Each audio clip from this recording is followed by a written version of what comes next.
2 মিনিটেই চকলেট বানিয়ে ফেলো আজকে। 2 এর ডার্ক চকলেট নিয়ে নিয়েছি। এবার এই চকলেটটাকে আমি মাইক্রোওভেনে 2 মিনিটের জন্য গলতে দেবো। 2 মিনিট হয়ে গেলেই এবার মাইক্রোওয়েভ থেকে আমি বার করে ফেলবো চকলেটটা। এবার হালকা হাতে আমি এটা গুলে নিচ্ছি। তারপরে এতে মেশাবো অয়েল এসেন্স। আমি এখানে হেজেলনাটের অয়েল এসেন্স ব্যবহার করেছি। অয়েল এসেন্সটা দেওয়ার পর খুব ভালোভাবে চকলেটের সাথে মিশিয়ে দিতে হবে।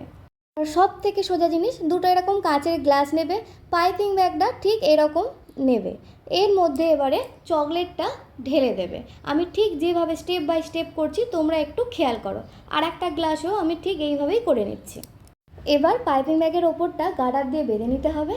তারপরে তোমার কাছে চকলেট বসানোর যে ডিজাইনগুলো থাকবে তার মধ্যে চকলেটটা ঠিক আমি যেভাবে ভরছি ঠিক এইভাবেই ভরে নিতে হবে। এগুলো তোমরা যে কোনো মার্কেটেই পেয়ে যাবে, নানা রকমের ডিজাইন হয়। আমার কাছে এই লাভের শেপটা ছিল, আমি এটা ব্যবহার করলাম। এবার এটা ফ্রিজে 1 ঘন্টা রাখলেই খুব সুন্দরভাবে বসে যাবে। আর এটা গরমকালেও যে কোনো জায়গায় যদি তুমি চকলেটটা নিয়ে যাও, চকলেটটা কিন্তু 100% গ্যারেন্টি গলবে না।